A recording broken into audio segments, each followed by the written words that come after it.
Presented by Anshu बाला। प्रेम से बोलिए सरस्वती मैया की।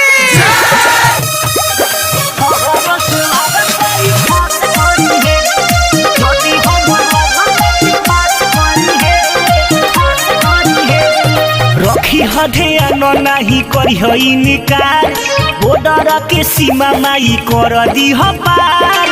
यदि हमर लवर मैट्रिक पास करी है तोहरो स्वागत माई खास करी है। माथावा से हाथ ना हटई है अब की बार, माथावा से हाथ ना हटई है अब की बार। यदि हमर लवर मैट्रिक पास करी है तोहरो स्वागत माई खास करी है।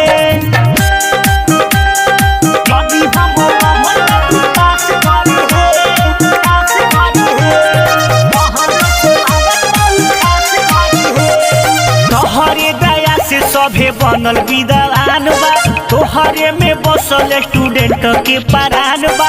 तोहरी दया से सभे बनल विद्वान बा तोहरे में बसल स्टूडेंट के परान बा।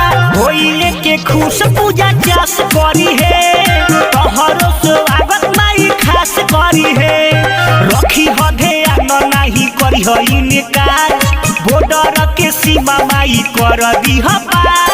यदि हमर लवर मैट्रिक पास करी है तोहरो स्वागत माई खास करी है। यदि हमर लवर मैट्रिक पास करी है खास करी है तोहरो स्वागत माई खास करी है। करता गुहार हो तोहरे कृपा से माई भइनी गीतकार हो पूरा होई सपना तोहरो स्वागत माई खास करी है। रखी हधेन नाही करी हई निकार बॉर्डर के सीमा माई कर दी पार। यदि हमर लवर मैट्रिक पास करी है तोहरो स्वागत माई खास करी है। ATM recording